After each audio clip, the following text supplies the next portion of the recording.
সবসময় যে আমরা বাইকাররা সঠিক, এটা আসলে ঠিক না। তার প্রমাণ হচ্ছে এইটা। আমি যাই হোক রং সাইডে আসছি আরেকজনের দেখাদেখি। আরেকজন আমাকে দেইখা আসছে। দেন এখন কি হইছে যে আমরা ঢাকা মেডিকেলের গেটটাতে একটা গিট্টু লাগায় ফেলছি। ওই পারের থেকে কোনো গাড়ি আসতে পারবে না। সব গাড়ি হচ্ছে আমরা। আমাদের এইখানে যা আছে সব আমরা। এইটা আসলে পরিবর্তনযোগ্য, কিন্তু আমাদের সবার একটাই মন মানসিকতা এখন যে ভাই ও গেছে আমিও যাবো। আমি সাইডেই ছিলাম ওই এটাকে আমার সামনে পিছনে একটা অ্যাম্বুলেন্স ছিল, অ্যাম্বুলেন্সটাকে সাইড দিতে যেয়ে আমি ভিতরে ঢুকে গেছি মানে আমার একটু রং সাইডে আসা লাগছে, দেন রং সাইডে দাঁড়ায় থাকতে পারতেছিলাম না, এই জন্য আমি সামনের দিকে টাইনে আসছি। তো জিনিসটা হয়েছে যে এরকম যে আমি আসার পর দেখতেছি যে আমাকে ওভারটেক করে আরো ৩-৪টা বাইক এক সিরিয়ালে দাঁড়ায় গেছে, যেটা অপোজিট সাইড থেকে যে গাড়িগুলো আসবে ওটার অবস্ট্রাগল হয়ে গেছে। যাই হোক, এই ধরনের মানসিকতা আমাদের আসলে পরিবর্তন করা উচিত। আমি যতটুকু পারি এগুলো একটু মানে দেখে শুনে কম করেই চলি, কিন্তু কেয়ার করার আপনার একার আমার আপনার আমার একার দিয়ে তো হয় না, সবাইকে নিয়ে হয়েছে যে রাস্তাঘাটে চলতে হয়।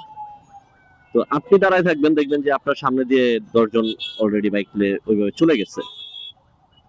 যদিও আমি ভিডিওটা অনেক পরে অন করছি, এইখানে অনেক বাজেভাবে অনেকে গেছে, এটা এখন কিছু বলার নেই। যাই হোক, আমরা নিরাপদ ভাবে রাইড করি, ট্রাফিক রুলস মেনে চলি, আর পিছন দিয়ে আইসা খেলতেছে।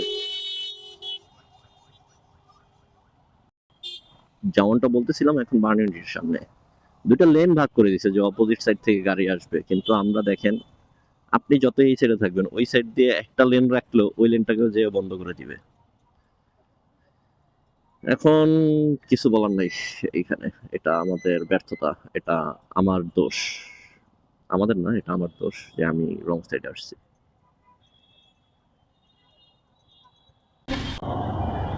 যেটা বলতে নিছিলাম, ওই পাশে ওই লেনটা যদি একটা লেনও রাখতো তাহলে দেখা গেছে এত পরিমাণ জ্যামটা লাগতো না।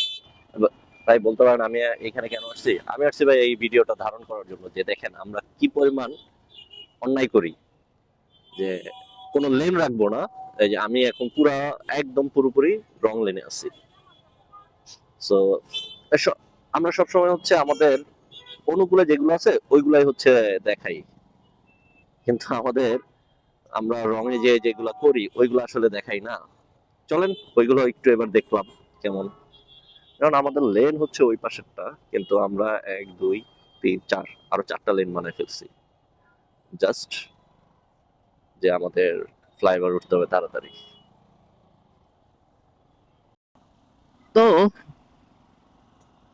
সব শেষ করে রং সাইড দিয়ে দাঁড়িয়ে রং সাইড দিয়ে পার হয়ে ফাইনালি আমরা আমাদের এই ফ্লাইওভারে উঠলাম। তো যেমনটা বলতেছিলাম যে ওইখানে ট্রাফিকটাকে কিভাবে কন্ট্রোল করা যায়, ট্রাফিকটাকে কন্ট্রোল করতে হলে যেহেতু আমরা ওই পাশ থেকে এদিকে এসে ডান দিকে যাওয়ার ট্রাই করি, সো ডান পাশের লেনে যে গাড়িগুলো আসতো ওইটাকে বাম পাশের লেনে পাঠিয়ে দেই, আর বাকি যা ৫টা আছে এটাকে আমরা ডান দিকে রাখি, কারণ আমাদের most of the car, most of the bike, most of the buses সবগুলো আসে ডান দিকে ফ্লাইওভারে ওঠার জন্য। সো যার জন্য আমরা বামের লেনে থাকলে ওই পাশে রাস্তাটা এমনিতেই আটকে যায়। তো আমি যদি এইখানে ট্রাফিকের দায়িত্ব নেই তাহলে দেখা গেছে যে আমি ওইভাবে একটু প্ল্যান করবো যে না আমি আসলে অপোজিট সাইড থেকে, যেমন আনন্দবাজার থেকে যেই গাড়িগুলো আসে ঢাকা মেডিকেলের দিকে যাওয়ার জন্য, তো ওইসব গাড়িগুলোকে আমি হচ্ছে একদম ওই পাশের বামের লেন দিয়ে পাঠাবো, আর ডান পাশের লেন দিয়ে হচ্ছে ফ্লাইওভারগামী যা আছে সবকিছু উঠে দিব। হ্যাঁ, এর মাঝখানেও দেখা গেছে কিছু গাড়ি হচ্ছে আমাদের ওই আনন্দবাজার বা বঙ্গবাজারের দিকে যাবে, তাদের জন্য আমি ওই ব্যবস্থাটা এমন ভাবে রাখবো, কারণ আমাদের মোস্ট অফ দ্য কার হচ্ছে ডান দিকে যায়, বা দিকে হয়তো দুই একটা হাতে গোনা গাড়ি যায়, ওইগুলাকে আমরা এমন ভাবে পার করাবো যেটা হচ্ছে এই ধরনের অবস্ট্রাগল তৈরি করবে না, কারণ অপোজিট সাইডে খুবই গাড়ি কম থাকে, যার জন্য ওই প্যারাটা খাইতে হবে না। যাই হোক, অনেক কথা বলে ফেলছি, আজকের পর্যন্ত এইখানেই থাকুক। দেখা হবে নতুন কোনো ভিডিওতে নতুন ভাবে আপনাদের সাথে। টিল দেন ভালো থাকবেন, টাটা, বাই বাই।